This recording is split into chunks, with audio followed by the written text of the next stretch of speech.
Well, I asked my good friend Adam Powell, do I have 3 minutes or 5 minutes? He looked at me and said less than 3.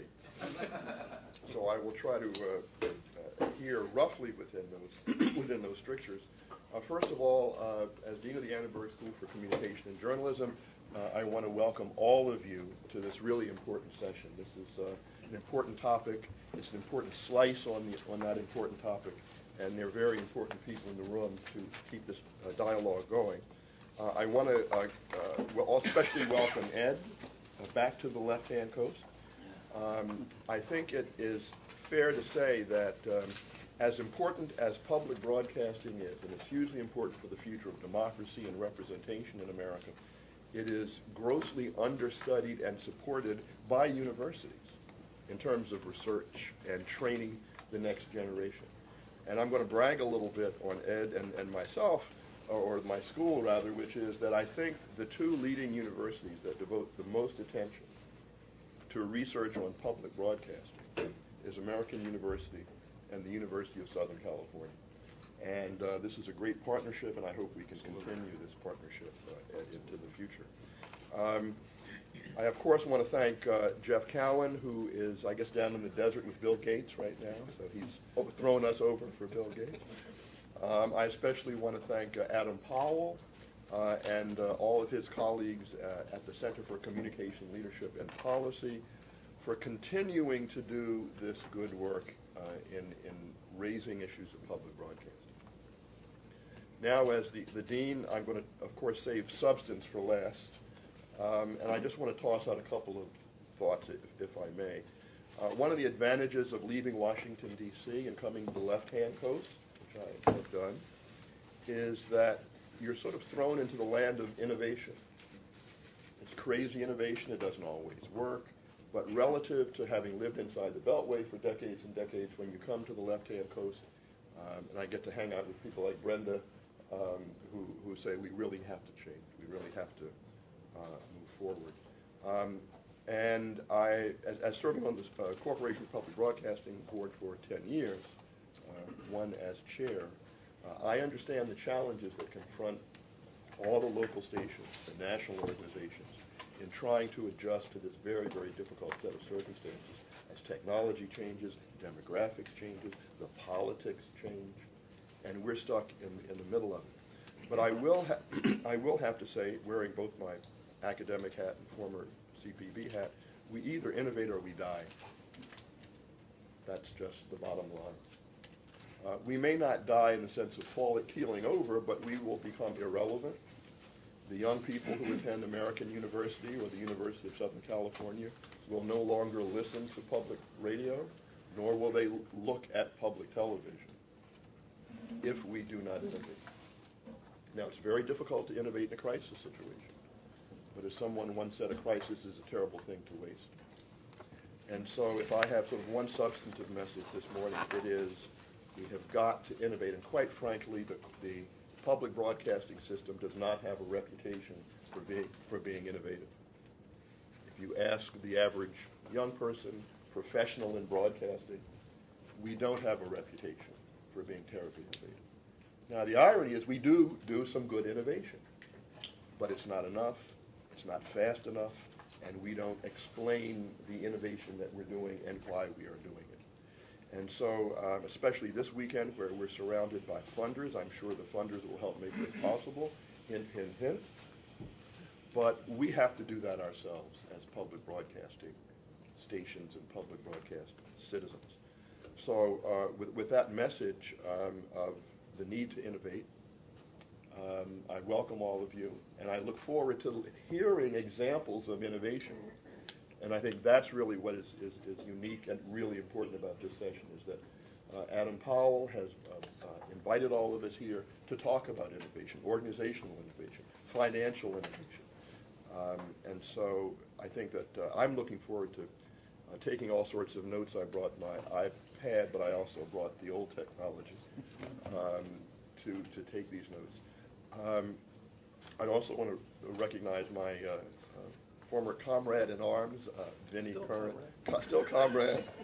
I spent many, many years at CPB, and Vinny has provided such incredible leadership to that institution at a time it's very difficult, and it has made it really very relevant to the circumstances. And also David Fisher, who's on our board, our CCLP board. I want to welcome him also to this session. So with that, I apologize, Adam, for going over my 3 to 5 minutes. Professors, one of these things. But thank you very much. Board chairs do it. And board chairs do it too. We did. Thank you very much. Thanks. Good morning, everyone. Thank you for your interest, your presence, your participation. I'm Ed Beimfohr, Associate Dean of the School of Communication at American University in Washington, D.C., and playing off of Ernie's juxtaposition of left coast, that makes us the right coast. Please don't interpret that in the political sense, rather in the sense of right versus wrong, doing the right thing. I'd like to acknowledge and thank Ernie and the USC Annenberg School and Adam and the Center for Communication Leadership and Policy for their hosting the event. They are wonderful partners to work with. This past summer, we sat down with Adam and conceived of a series of what will hopefully become 8 forums like this being the second, to address the issues that Ernie has eloquently put before us. I'd like to also acknowledge the presence of Current newspaper and Current.org. Our managing editor, Karen Everhart, is sitting over here to the side. And I'd also like to thank David Haas for having provided the funding that enabled us to acquire Current about a year and a half ago. Pardon me?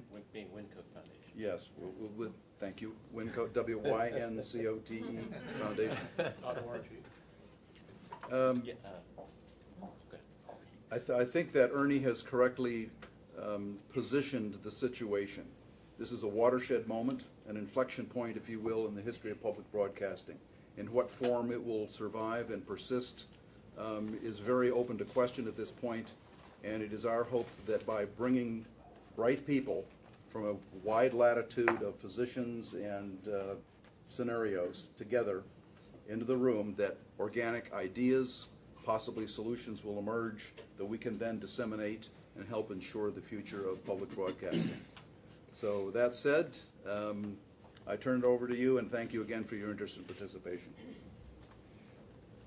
And we'd like to also acknowledge again our hosts, Brenda Barnes and her colleagues here at KUSC. Brenda? I'm the third welcome, so at this point you should feel very welcome to this space and to Southern California, which is a very rich place for public broadcasting. There are many, many stations, television stations and public radio stations that serve the region. It's not possible to have an embarrassment of riches in public broadcasting, but if it were possible, we would have it here in Southern California. And KUSC is the classical and fine arts station that serves Southern California. About a year and a half ago, we partnered with Ken Akeda and the Public Media Company, and we started the what's the only public classical station that's serving the Bay Area now. So we're doing classical music in both Southern California and Northern California. But it's really wonderful to host this discussion, and all of us in public broadcasting are so grateful to you, Ernie, and to Ed as well, for taking this incredible interest in public broadcasting and trying to bring people together and help make certain that we create even better services for the American public. And Brenda, your current audience is size? About 800,000 in Southern California, and we're still building our service in Northern California. And that puts you nationally, certainly in the top 10, right? Yes. Of all public stations, which is an interesting inflection point for this discussion. Talking about this with Jeff Cowan a few days ago, he said, well, what you have around the table are a group of success stories. And we hear a lot of gloom and doom about public television in particular, how the audience is going down and great challenges facing public broadcasting. But everyone around the table has a positive story to tell. And so he said, this is man bites dog. So look forward to lots of success stories which we have around the table, not to minimize any problems that we have, and challenges are there in abundance, but the people around this table have actually taken on the challenges and have turned them into opportunities for leadership and to build audience and support, and so both radio and television. So I think that's what we're going to be hearing more and more today. And but you want to go around and let everybody introduce exactly. David, do you want to say anything? David Haas. Yeah. No, thanks. Okay. Well, why don't we go around the room and have everyone introduce themselves. You've already met Ed, Ernie, David. David Haas, Wincoat Foundation, Philadelphia.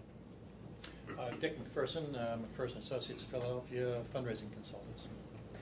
Jennifer Maitorena Taylor. I'm a producer, both station-based and independent, and also a research fellow at the USC Annenberg School. I'm David Leroy with Track Media. Carol Varney, Managing Director at Bayback. Jamie Kanzler, I'm with PBS SoCal. I do board and government relations.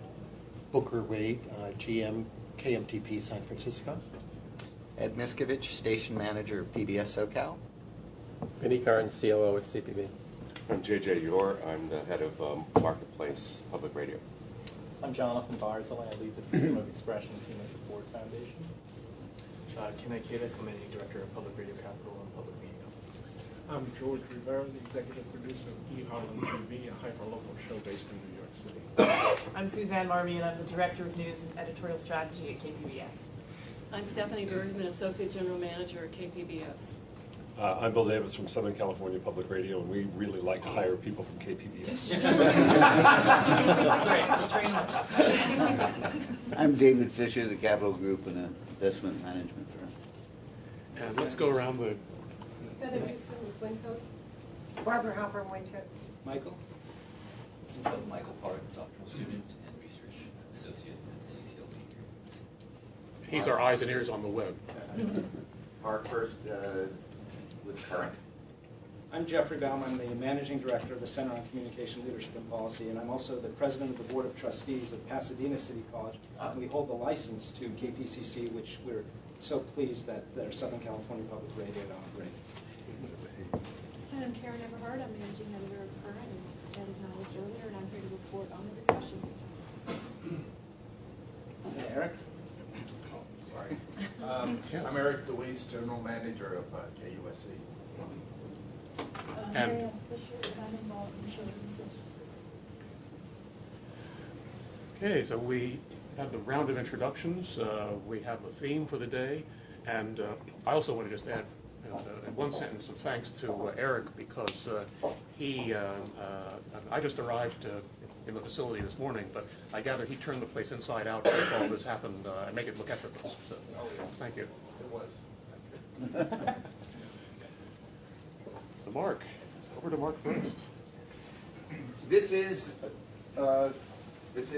one session in a series, and it's part of a process that I think we should all acknowledge is of such scale and importance that it's a bit pretentious even to say we're going to discuss and somehow shape the future of public media.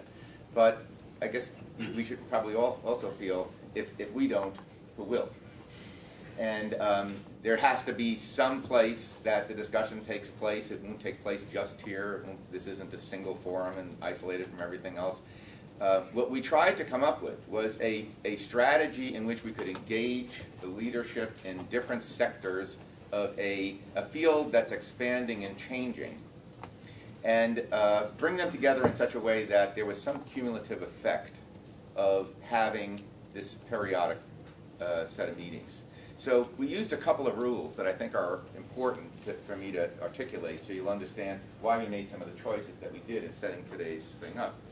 We chose to focus on topics that we felt were, one, could have significant impact if you acted on them. Everybody likes to do that. But were actually within the reach of individual stations, and we have focused mostly on public broadcasting at this point. Projects or processes that did not require unique and new streams of funding or policy changes. So those would just delay something. So the first, and things that were already in play, things that other people had already said, this is what this field needs to do. And so you'll you'll think this is odd when I mention the first topic, but the first topic taken up in Washington on December 16th was about, could we raise money a different way? And how did that emerge? In the background is state and local support is fading. You're going to see a slide about that in a second. Federal support is perhaps in question. What's the natural reaction of every institution in public broadcasting? We got to raise more money. Is the right thing to do to just say, okay, let's just go, raise more money? Or to say, you know what, there could be different ways to raise more money that would be significantly more effective than just everybody go try to raise more money. And one aspect of this has already been discussed for more than a decade, which is, could you consolidate some aspects of fundraising so as to lower the cost that's burned up in the process of raising money? Could you change the way you staff local fundraising operations to push more people forward so they're involved in the kinds of things that Jamie's doing? More into community relations, more into networking with communities, more into the kind of stuff that Stephanie's doing where you're meeting major donors, and take some of the more routine things that actually are not necessarily done the best at any particular location and put them into a more low cost and economy of scale thing. And what's surprising is after having a discussion for 4 hours with people, virtually everyone in the room agreed that's probably a good idea. I don't think anybody's done anything with that. So that discussion will be moved to the development conference in the middle of July. That's where people could actually say, I'll try this, I'll do that, this makes a good idea. And we chose that subject after the Affinity Group Coalition in Television issued a memo in September that basically said various forms of consolidation are really important for the survival of the public television system.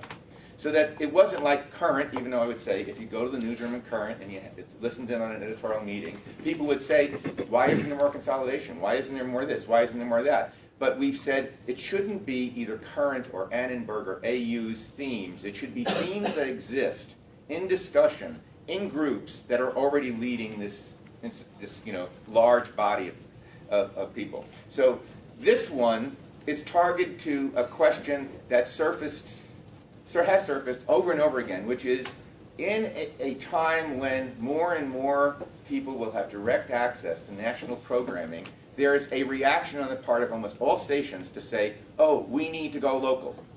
We're going to go local. We're going to have more local programming. The first presentation we had in this series from Dennis Harsiger that contained a slide, I'm not going to show it here, that showed that national programming raises money, local programming loses money. So the idea that somehow everybody's going to go local doing local programming, that's one of those we lose money on every unit, but we try to make it up in volume. That's probably not going to work unless you can find some of the keys to doing local programming right. That's led to saying, hey, David, what are some of the keys to doing local programming right? He had 16 stations already recruited into a project called the Local Program Initiative. He said, I think you should look at Nashville and see what they're doing. They're doing something right. I called Vinnie Kern and Mark Erstling at CPB and said, what do you think about this? And they said, Nashville's a good example. We're kind of watching that one too. So you'll see something about Nashville, which seems odd here in Southern California, but it does have this remarkable quality of being very highly ranked in share of viewing throughout the year, and a remarkable record of having people watch some of its local programs as much as the national schedule from PBS. So we're still trying to find our footing. Our first session was in Washington. The next one is at the DEI conference. The one after that will be at the Online News Association meeting.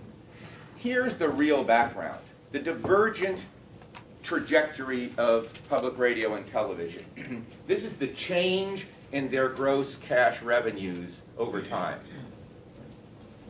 Radio is up, television is down. Down on a scale that is no question seriously affecting the performance of the industry. This is not just, oh, every now and then it goes up and down. Perhaps the single fact that stuck in my head when I looked at this was public television has lost 37% of its members from 1995 to 2010. And if we look at the signal thing that we often use to identify ourselves as why we are proud to be in this business, there's this sense of local support. People out there care about us. They say it with these donations. They say it with their calls to their congressman when we need support. Something's going on there that's, I think, a reflection of a technological change as much as anything else. This probably represents, I'm going to give my opinion here, the failure of public television to adapt to cable. That's the single thing that is going on here.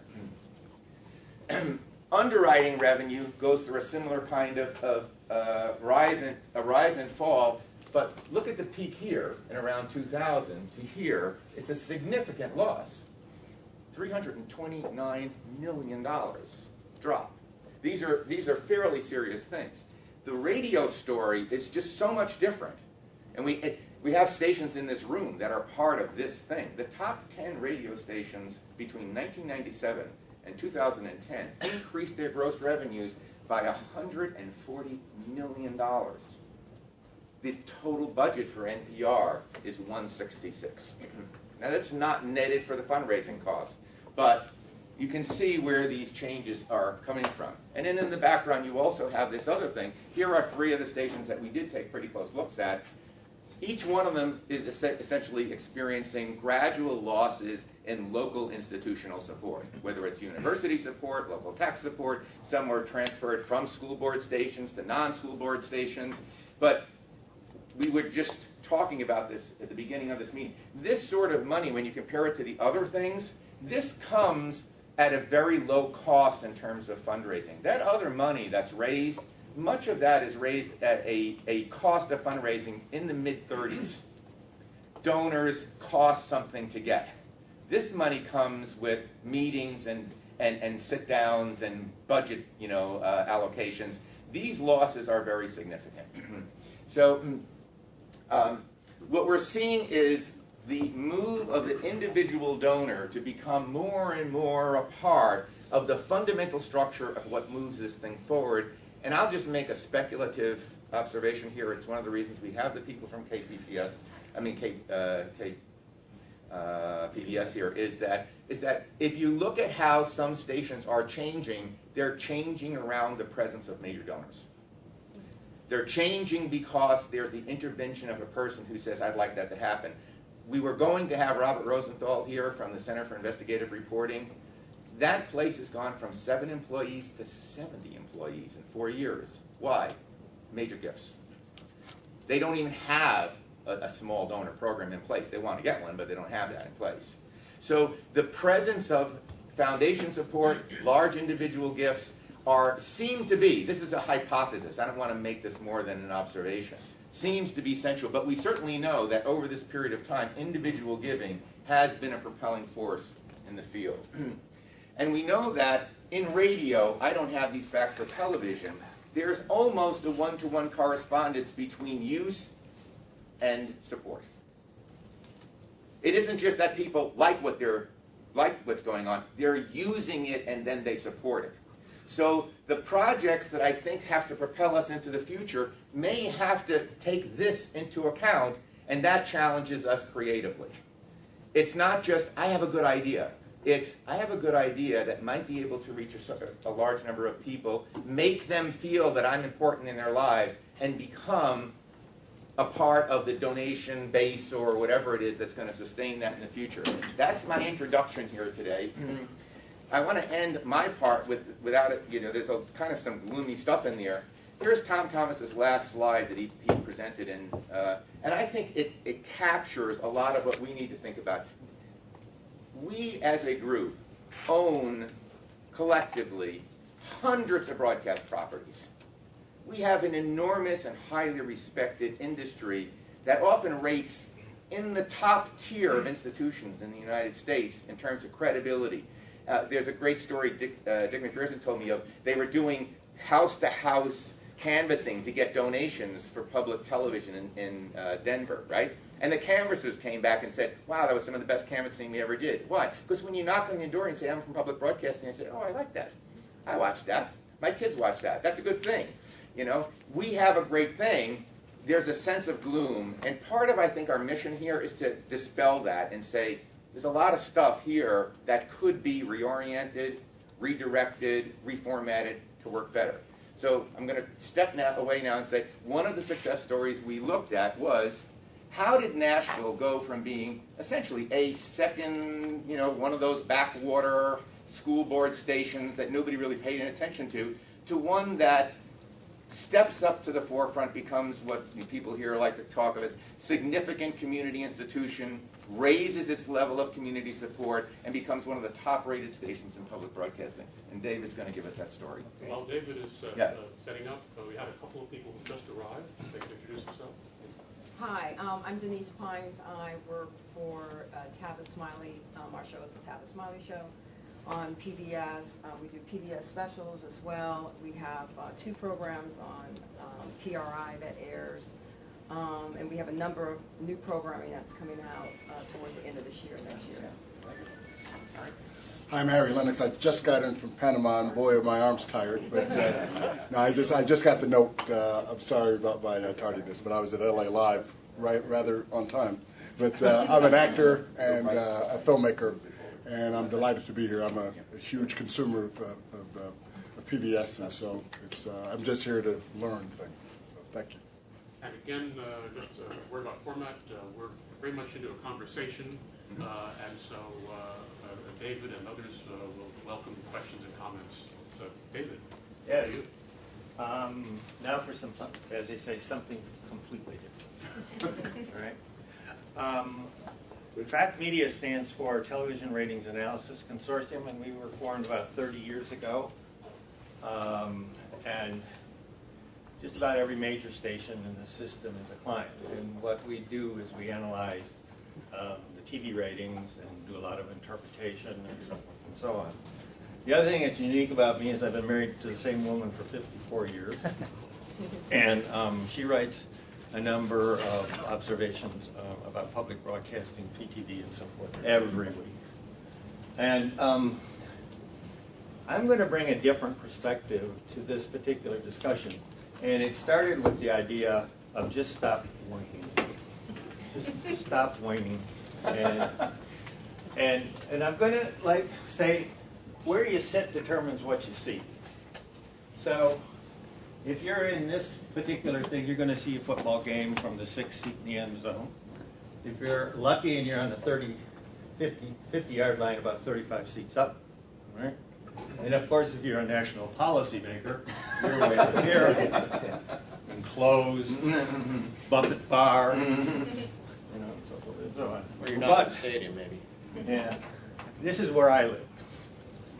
I live with the local stations, and I live at the line of scrimmage, except in public broadcasting, it's just not one team. It's more like 500 teams, okay? And you do it day in and day out. And there's one problem. It's called the Communication Acts of 1936. And this is essentially when Herbert Hoover and Barack Obama meet, okay? Because we have the web 2.0 and we have radio 1.0. So this is a notion of how stations are assigned to localities. This is a coverage map. Let's see, who is this? KPBS. I can't even remember the slides. All right? So that's who gets to see it. A lot of fish. Now, when stations are assigned by the FCC to a locality, they're assigned to a political reality. It's called the City of Los Angeles. Okay, so WNET is assigned to the city of Newark, New Jersey. And it's supposed to serve that community. Except somebody forgot to tell the physics guys what happens, okay? Because the signal doesn't stop at the city line. It keeps going. And in the case of New York, it goes a long, long way. And so when politics meets physics, physics loses, all right? When politicians meet business, well, we'll see. Okay? Now, this is how the world is organized for a local station. This happens to be LA, and you can see where the mountains are, and you can see where the things are. Let's go then. This is Nashville. Nashville, people forget, is a multi-station market. It's got 2 really small community stations. And remember in It's a Wonderful Life with Jimmy Stewart running the bank and so forth? Well, Bailey's Crossing is right here. Right here. And Becky McGuire runs that station, and she's an awesome manager, and she does a really nice job. And it's a community station. It's very successful. They do the state fair, everything you'd like at Bailey's Crossing. And now in this other area, I learned something new. Right? That's the station in Martinville. It's in a market that I never even heard of called Jackson, Tennessee. It's got 5 counties, real small. All right? Yeah. Okay. You don't have to read this. There's no test. Okay. All right. So we should just talk it through. One of the things that emerged when we started to look at this is that the most popular shows on some stations were their local productions, by far. In other words, Tennessee Crossroads reaches more people than, say, Masterpiece Theater does sometimes. Well, why is it in a local market that this could happen? The other thing is that when you look at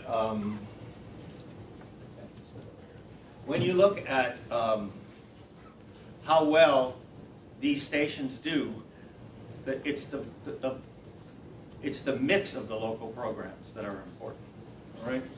And so they have news and public affairs, and they have a variety of other things that they do, including lifestyle programs.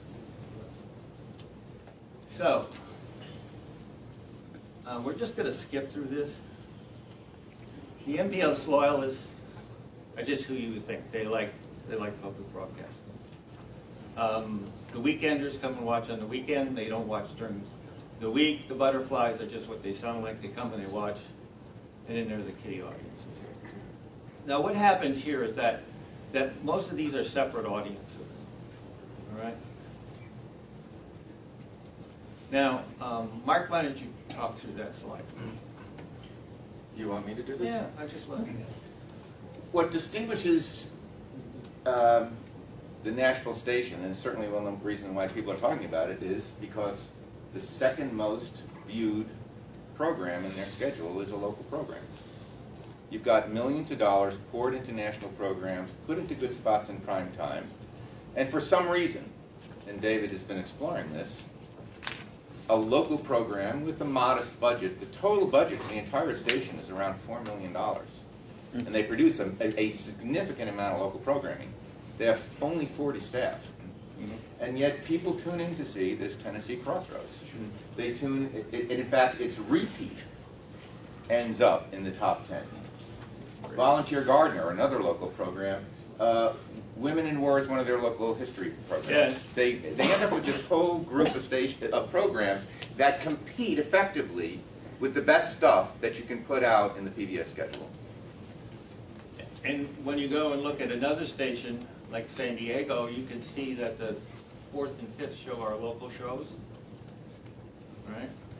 This isn't that uncommon. There are local shows that puncture what you'd think would be the top, the rankings of the top-rated shows, and they tend to have the same kind of characteristics. Yes, they do. They tend to have the same characteristics. Now, LA is in transition, so what you see in the LA market is not so much local programs, but acquisitions performing better than the MPS schedule. And that just, I mean, what it really comes down to is geography is destiny. Whatever you're dealt in your market, that's what you have to live with. So KPBS has got a budget of $18 million. Nashville's got between 4 and 6. KPBS-TV. TV. So, this comes from a guy's slide called Ethan Zuckerman, who, if you can Google him, he runs the civic thing at MIT, the civic reach thing, and he's quite a character. And he's big on what's called personal geography. And this thing that you're looking at here is a reporter for the New York Times who had some kind of anal possessive kind of thing, went around with his cell phone clicking all the places he went to in a year in Manhattan. And you can see he works in Midtown, where the Journal is. He lives up in Manhattanville. He flies out of LaGuardia, and who does he root for? The Yankees, because he goes to the Bronx, right? So the point here is that when I organize my world, I organize it into two buckets, and I probably need three. Bucket one is biology, how your body uses the media, how your body responds to the media, how it operates. And the other part is geography, and it's your personal geography. Most of us spend the night in the same bed throughout the year. We travel some, and we go on from there. So what starts to emerge, what the sociologists call, and so forth, is the first place, second place, and third place. Third place is the civic space that we all live in. But the point of this graph is to show you that our personal space is fairly limited. And actually, the biology part of this is that, in fact, we become addicted in a mild way to where we live, how we live. We like where we live, generally we do. And how we engage in our civic activities is influenced greatly by the media that we use. And it's all this biological conditioning. And we tend to be curious about things. And it's kind of a nice thing about coming to a meeting like this is that, remember the new Sherlock, where he walks in the room and he says, blah, blah, blah. She was murdered, she was having an affair, she's from Wales, and he deduces all of this stuff. Well, I can tell that most of the people in this room are smart. Some of you are very, very smart. Some of you are even brilliant. And I can tell you all kinds of things because I know just one big fact about you, that most of you went to college. That means that you can practice deferred gratification. All right? And second, I can tell you that just about every one of you is an addict. You're addicted to your cell phone. You're addicted to your little iPod. And now, where all of this comes together in TV programming. How many times have you gone on Google and started searching, and then 20 minutes later you say, what happened? How did I get to the Sistine check? What am I doing here? That's called a dopamine loop, right? And it's a good thing about dopamine because dopamine is responsible biologically for keeping our curiosity going and making us interested in things. And the nice thing about dopamine is it has a receptor. And it's an opiate receptor. Okay? You feel good. That's why you keep going. And so we're not going to trace out all this, how all this goes into programming. But I just want you to know a lot of what goes on when you watch a television show is that you're called a couch potato. Not true. There's a maelstrom going on inside your head. Okay. Now comes, where are we at? Beth.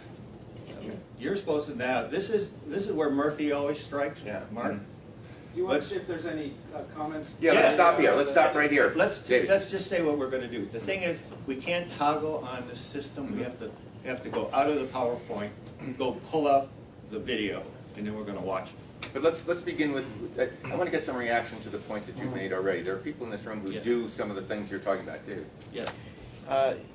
Did you do any analysis that this notion of the local programming successes versus not? And you talk about market. Have you done analysis on how successful local programming is in small markets versus large metro areas? I'm just curious if there's any distinction, because if there's a local programming in the middle of a very rural area, it's a very different situation than a metro area. So the pattern emerges in mid-sized markets faster than it does in super large markets. And that's with a major station group, when you get into Detroit and LA and Chicago and so forth, those are big problems. I think they're solvable, but I think what I wanted you to get across in terms of the local markets is that there's a variety of them. And the key is the variety. You have hard news, you have lifestyle things, you have things about the community. And so what you're supposed to be doing, Mark, is you're supposed to be pulling up the video at I'm going to let us talk first and we'll watch the video. George, you are dealing with, in fact, one of the things in the slide there was Manhattan. You're doing a hyper-local news and public affairs site. Reflect on George and on the comments that David just made. Yes, I should explain what we do. We're in our third season, but we really began from building a facility in the community, in Spanish Harlem, and deciding that because we were operating a facility in Spanish Harlem, that we should give something back to our community. So we started a very locally focused show. But having done this for many years, I appreciate that you can understand the world by looking at a pinhead. So when we look, my instructions to all the people who work on the show, who are people who work at our facility, volunteer on our show, is you walk past 6 stories every day on the way to work. Pay attention. So we're developing those stories, and they're resonating with people in the community. But they're also resonating beyond with people who have an affinity for the community, which happens to be a large number of people. And we don't have sophisticated measurement tools, except that we're getting more and more traffic and reaction from people across the country, because now the show in its 3rd season is being carried nationally. So most of the information that we gather is anecdotal. We know that people like the entertainment shows. We know that people like the investigative news pieces that we do. We know that people like some of the characters that we've developed over time that we're now trying to string together into a little dramatic series. And I'm looking at your slide, and what's interesting is this notion of visual storytelling. Out of necessity, we tell stories very visually. We're actually training, we have a lot of photographers who've come to us who want to learn the video business. So we've been training photographers to shoot video. And it is very much visual storytelling. And it lends itself to very economical 4, 5, 6, 8-minute pieces. So that's become a style that's kind of developed out of the show, out of necessity, because we simply can't afford to do traditional news coverage where we send a crew out and a reporter to cut one story and they work all day on a 2-minute piece. So we've got a mix of things going on in our show, and as I said, a lot of the feedback that we get is anecdotal, so we're building on the things that people are responding to and trying to do more of that. Ken and Carol, you guys were developing local programming out of BAVAC. Do these concepts, the sense that your interest is heavily defined by your immediate environment, what's your reaction? How could they be applied? I mean, I think from my perspective, impactful stories have impact. So they can be local, and I think that's a hook into local audiences, and that's an aspect of sustaining that work. But if I can flip this a little bit, my question was, I'm curious about, I think the biggest challenge we have on a local level is creating more space over the air for this kind of work. So if you have 2 success stories and you begin to repeat that content, are we starting to think about, or do we have any evidence of how you then transition that to be maybe broadcast once and giving that second slot to that next piece, or shifting some of the national program slate off for more local creation? So I think that's the biggest challenge around momentum specifically. That the broadcast properties are using up their space by repeating programs? Yeah, this is the aspect Ernie mentioned, innovate or die, right? So if you're not creating new space for new talent, I mean, this is reflective of staff, personnel, and stations, right? We've got a deep bench and no space for work. The reason that for those of you who are familiar with the ITVS POV blow-up, where they had to move it off of Thursday night, comes from, it's terrible, but I guess you should know about it. Anyhow, PBS can require a station to do X, Y, and Z. It has to carry so many hours of children's broadcast, and it has a thing called common carriage. And once a program goes into common carriage, you can't move it, all right? So for you to survive doing local programming at a TV station, you essentially have a couple hours on Thursday, you have all day Saturday, you have Sunday up until about 6 o'clock. You have, in other areas, you may have an hour or two in early fringe from 6 to 8. That's it. So what's astounding in this particular story is, given the sheer amount of time that a station has to work with, the only time that they can go in and PBS will accept it is to say, if I put on the local programming, I don't get a penalty mark against me if I preempt that show. And so when they put POV and ITVS on Thursday, that's where everybody has their local shows. So the carriage for those two series dropped under 40, or was very close to 40. So, you know, somebody wasn't paying attention somewhere. So now they're going to move them back out of Thursday, put them back in the schedule somehow, and probably they'll do well. But your point is, let's see if I can say this. What happens is that PBS requires that you carry these particular programs, but yet PBS doesn't have a lot of product, so it repeats inside of the MPS. And some people would say, okay, and they do. And so the whole notion of coming to the station to say, I have this local program, I want to put it here, and so forth and so on. Those are our fresh set of negotiations. And there are a lot of stations that want to do it. There's another alternative, of course, which is disclosure.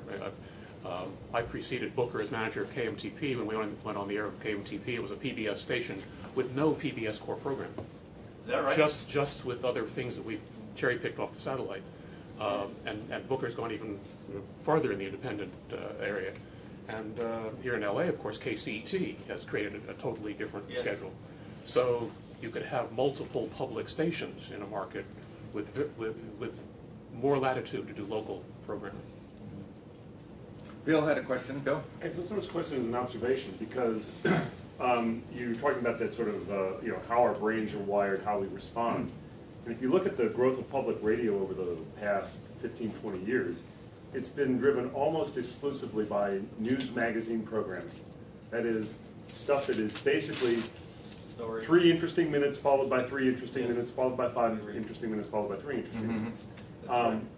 One of the, whether it's a core belief or a shibboleth about public media is that, we're the guardians of long-form news, and oftentimes that's just cover for boring crap. And no, I'm serious, it is. Boy, can I? But I didn't know, and I find that interesting. It'd be interesting for me to see what the audience responses are and the audience reactions are, not only in terms of carriage, but also viewing.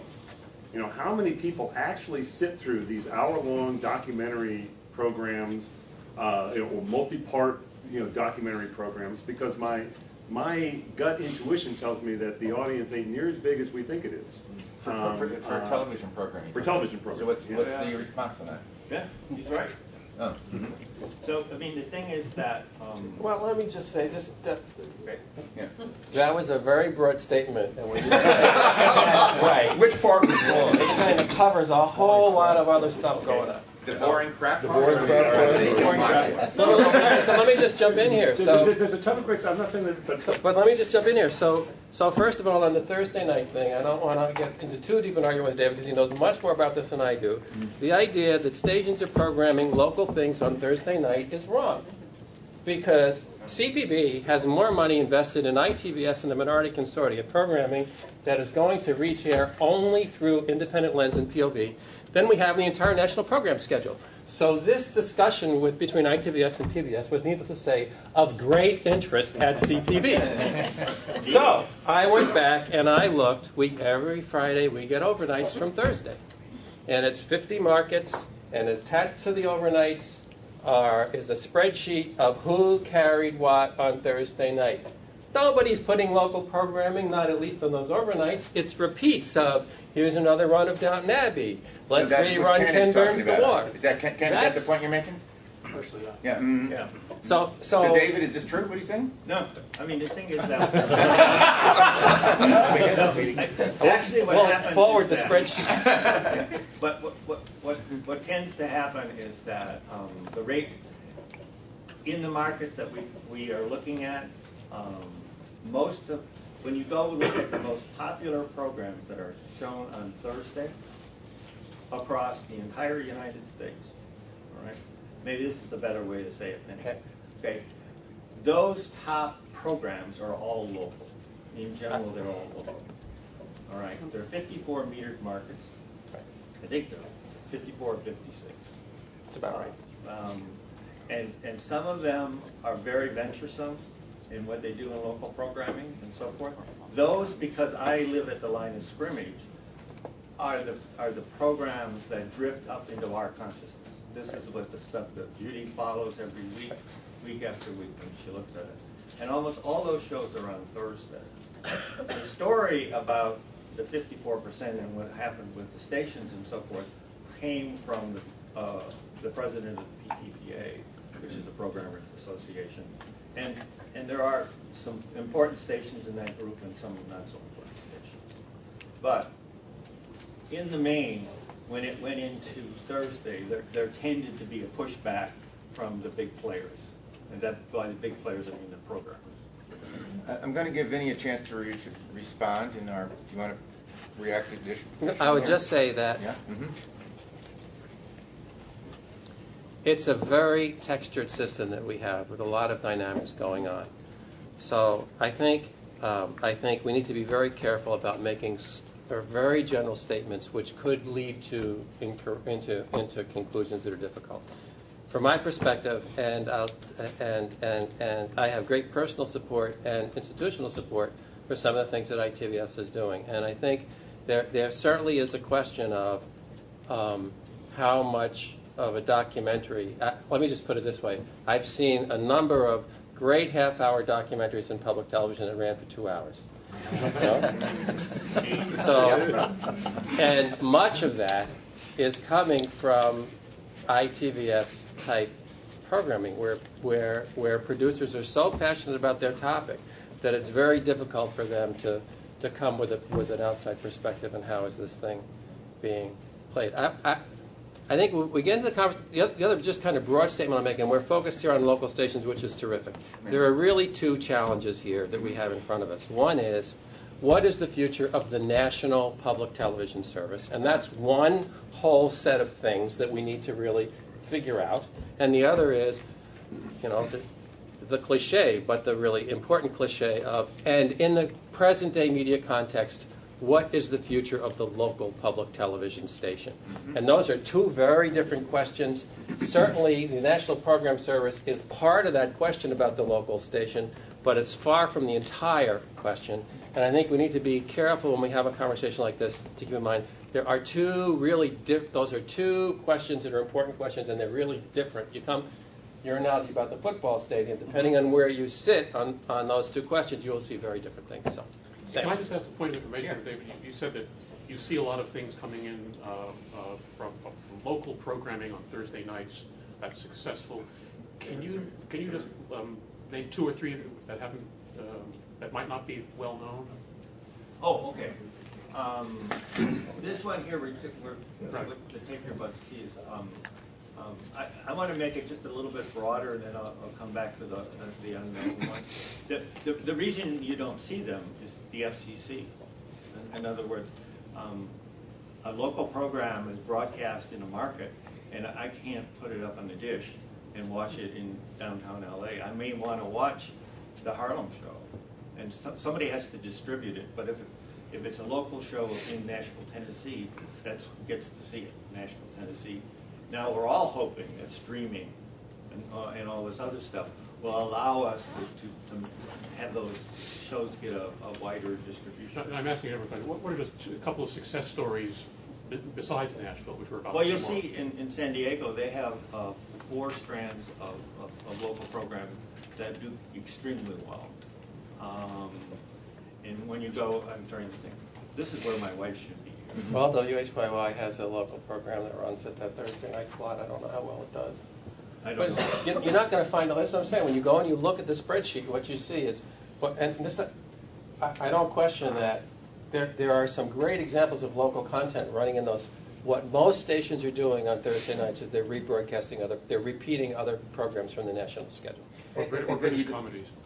Or sometimes British comedies, that's right. And the That's very right. point of, I'm going to let you go. So I just have a question. As we, the figures or the graphs you showed earlier were really quite stark about the decline of revenue and viewing in public TV. And so are we talking about these shows because if you could see them somehow reflected in the graph, they would be showing you a spike? In other words, are these shows the things that we're talking about because they are success stories that are leading us to potentially to a different future, or are they still part of the overall decline, in which case? Well, one of our difficulties, and I don't know, maybe you can have at it, so somebody else can try to articulate it, but the thing is, when we look at pledge, I mean, half of our business is just studying pledge. Pledge drives, who pledges and stuff around that. And when you see the radio, graph, and you see the listening and the membership and so forth, that graph doesn't obtain too much in public television. What pledges in public television is, doo-wop and all this other stuff. How we got there is its own horrific story, all right? But that's what we got now. And so one of the conundrums in television programming is that the regular schedule doesn't pledge, quote unquote. They've tried it and they do get some money, but the loyalists are a very small group, and so we've evolved into this thing where we have pledge drives, and you all know and love pledge drives. You've been through it. I was just talking to I think it was you, Ed, who just said you just pledged for doo-wop. Somebody just said. But that's our problem. That is a really a perplexing problem. Dick? Just a question. Because specialty here. Well, I'm sifting through this thinking how to get more people to support financially program stations, systems.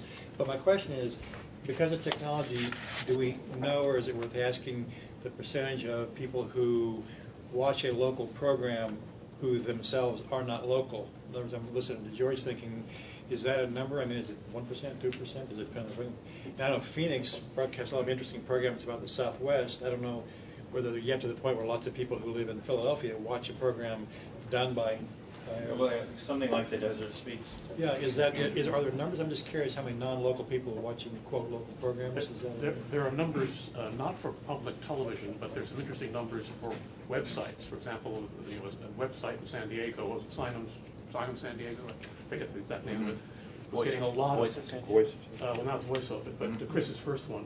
He was startled that for a website covering local news in San Diego, he was getting audiences all over the country. Mm-hmm. And some of that is because San Diego has a big Navy community, and so people would be transferred from San Diego and still be interested in San Diego. So we may start to see think about that. Yes. Where are the possible supporters really if they're not local? I want to take up JJ's question for a second in this way. Here's what I've seen, and this is nothing more than a hypothesis observation, is if you, after looking at 3 stations, this is the expert over here, this is a person who looked at 3 stations, what you see is it's interesting to see similar types of programming does surface. What David is describing, this sense of, tell me about myself. Tell me about the people who live here and how they live. And I'm interested in that because that's who I am. You're talking, the community talking to itself. These programs tend to work well. I then say to the guy, I'm sitting in Nashville across the desk from the guy who runs the pledge thing, and I say, how do they pledge? He says, horribly. And I said, oh really? He said, and I said, what pledges? And he says, doo-wop. And I said to him, doesn't that like blow your mind? And he says, totally. And we're like, what? And if maybe you understand, maybe you understand. I'm like, really? But that's the fact. So we've got, what I was doing in sense of setting some of these things up is, there's this strong sense, independent producers, television station managers, I think network executives, saying, stations have to begin a transition in which their service is distinguished by more local aspects. I personally don't think you're going to find a way to break the national-local bond. I think that would be destructive. But you probably are going to have a diminution of the value of the local part because the material is available elsewhere. So how do you replace it with local stuff? So people are experimenting, and you look at Nashville and you say, oh, you do that stuff, and they do great stuff. It's very compelling stuff. It does not necessarily pledge. So the graph that we had where use equals over time money, I don't think we have any evidence that that's really happening. You agree with this, right? Yeah. We're going to take yes, you go, please, step in. All I was going Yeah. to say is, but that connection to the community, you may not be able to pledge that show, but the fact that you have brand recognition now locally, they know who is showing their story. There is a community feel, so that when you are building that relationship and you are out in the community in other ways and you are tapping those other corporates that are looking for a cause marketing or a way to support you, the fact that you've been in touch with your community, the fact that you are who they view as their neighbor who is going to tell their story gives you a huge leap forward in relationship building and getting those dollars to come back. So I don't think we have all the statistics on it now because it's a huge shift, but it's relationship building that nonprofits have been doing for generations, and it's something we need to do more of because pledge is an anathema to most people, and that's why your concert pledges is why you get your big bucks, because it's an event. And we call them members because they get that gift. But a member truly should be a member of your family. We're coming into your living room and telling your story. And that's what's so impactful, and that's what's so important, and that's how we move forward. I agree. And George? I just wanted to share what's happening with us is that we have what you would describe as localists watching the show locally in New York, but then we have affinity groups who take particular pieces of the show, like the mariachi show has ranked very well for us, and that show has traveled to Mexico and bounced around Central America. But you're absolutely right. Where we're finding some support among the corporate community is being able to deliver our community as an audience. Right. Is when I can prove that we can do that, I find support from larger organizations in our community. Ed? And then I'm going to show the final video from Beth to wrap up in this section. We'll take a break. Go ahead. You want to show the video for us to take a break? Or no? I'm going to show the video. Yeah. Okay. Because that's what's going to She makes she brings all these points together. Right. Okay, well, the point may be that while local production, locally oriented shows may not pledge well, they may underwrite well. And that may be the key to monetizing these efforts, because television production, of course, costs money. And we have to find a way to monetize them, and George may have just hit upon it. Actually, you know what we saw? Just observation, not the rule. That's not true. They struggle to find corporate support. I'm just going to show this video, and we'll continue the discussion in a few minutes. But I think you'll find it very enlightening. I hope the sound is on. To go, and we're going into that territory and trying to explore some things that really haven't been explored before. We feel like we're breaking some new ground there. I think that I'm going to answer that question by talking about David Leroy's sense of stationality. I think that what we were able to do over a period of years, probably the first 6, 7, 8 years here, is really build that sense of stationality. And it goes back to what I was saying about making sure that every time a viewer tunes into NPT, they know they're watching a local station. And for me, the national programs are local. Locally, for example, during the recent Downton Abbey craze, I mean, I could not go to the grocery store without somebody talking to me about Downton Abbey. And to them, Downton Abbey is NPT. It's not PBS. It's NPT. Antiques Roadshow is NPT. But what we have done is something that is very subtle, and I think the advertisers would call it almost unconscious. But we have created that sense of stationality by using every second in our breaks wisely, by producing a lot of very short interstitial pieces that go in between the programs that focus on Nashville things. They're not all promos. They're not all underwriters. Sometimes there's actual content. There's actually a story there. For example, on our Next Door Neighbors project and on our Children's Health project and on our education project, you're going to see short stories about those topics in our station breaks throughout our schedule. So we've created an entire landscape so that there is no real difference between national and local. It's all local. It's all NPT. So that all of the ratings do feed into one another. And our promo breaks are very intelligently designed to drive people to certain programs and to keep viewers flowing from one program to another. And of course, just very basic things like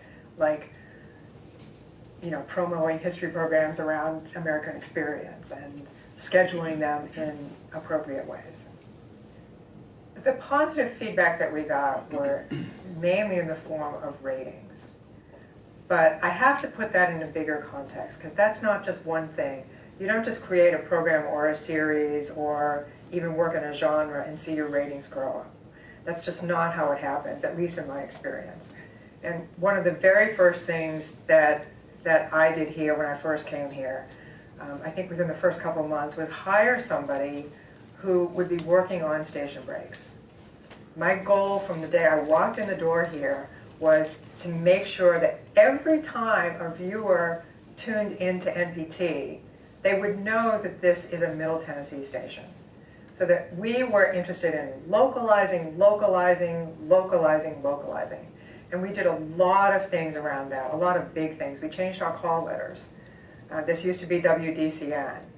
And we changed it to WNPT. We brand ourselves as NPT. And so it's Nashville Public Television, and we are just incredibly disciplined about our branding. And if you watch our air, I hope that you'll agree with me that when you see us, in every station break and throughout prime time for sure, you will see that this is a local station. And Antiques Roadshow is a local show here. It may not be originating from here, but our viewers, the only place they get it is right here on NPT. And they'll see our bug, and they're going to see a lot of local material around that. So that was our very, very first priority. I don't think there was any one thing. It was that overarching principle of making sure that our viewers knew that this was their local station. We wanted them to take ownership of this. We wanted them to feel that pride of ownership. We wanted them to know that we are part of the community and we are here to serve them. We wanted to be a mirror. We wanted to reflect back to them what this community is like. And a lot of that is very subtle. And it's very, very difficult to pull that apart. And of course, changing our call letters was one thing to NPT. Making sure that a lot of our images that were on the air were very Nashville or Middle Tennessee centric, where they really hadn't been before. It's as subtle as using a certain kind of music that people might really resonate with in this area, but might not resonate with in my home state of Massachusetts. And one of the key things that really helped us is a couple of years in, we found a person that I would say is the best brand manager within public television. He lived here, we were able to freelance him, and he instinctively knows what works. And he has created incredible award-winning campaigns with essentially no money. It's all here. He's got, it's here and it's here. It's coming from the heart and the mind. A television series isn't the magical solution to a community problem. But that doesn't mean we shouldn't do our best to address and explore the issues of the day. That's why we chose to shed light on the condition of children's health through a series of specials and updates and community outreach projects. And that's why we chose to tell the stories of refugees who fled their homelands with nothing at all to begin new lives here in Nashville. And that's why we do literacy workshops for children who haven't yet stepped into a classroom nor met a mentor or a teacher. Our responsibility is to help make our community a more informed, better community. That's what we believe in. That's who we are.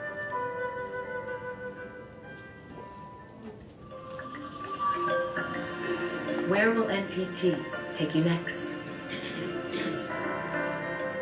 To new discoveries, 1,000 years old. To a local landscape turned fantasy land. To those we applaud, and to those we honor. What drives us to explore is our curiosity, a desire to know, to understand others, and to share what we learn. Where will NPT take you next?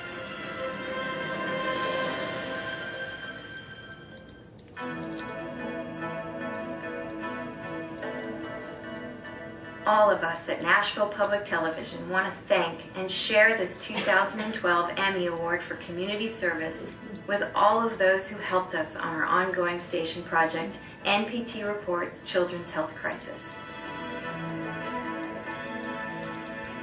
In our original documentary specials and weekly reports, they have contributed their expertise and experience, their personal stories and struggles to help make all of Middle Tennessee a healthier place to live, now and for generations to come. To each of them, and to all our community partners, we say thank you for your support.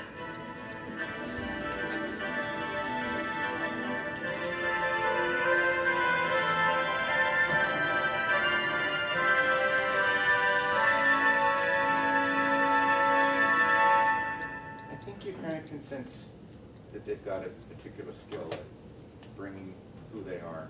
Yeah, one of our big problems is we have so much video of these managers and the people in the stations and how they do things, and we actually are struggling with a way to put the case histories up on the web somewhere with some kind of curation around them, so you can see that, because she's got some fabulous things when she talks about how she turned that culture around inside that station, and how in 5 years. I mean, the theme also here is that every one of these stations, in many instances that we are working with, are stations that were already in the sewer.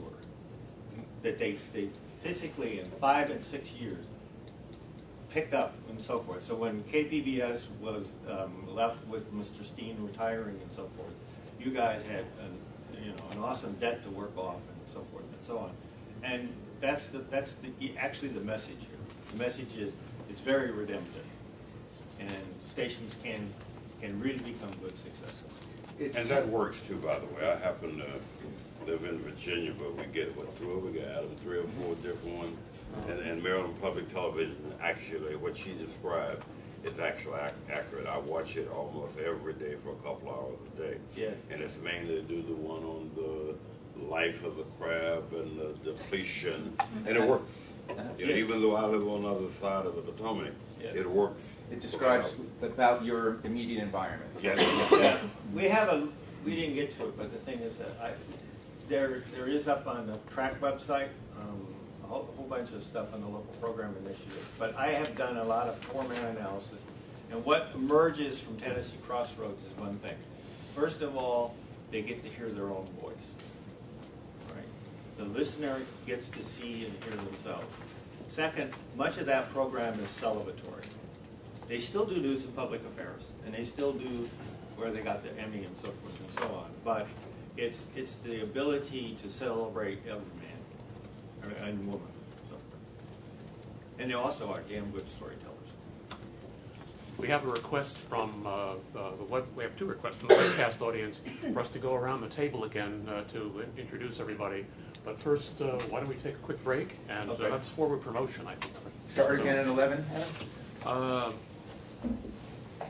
Yeah, 11. 11. Parts are 11. Let's try to be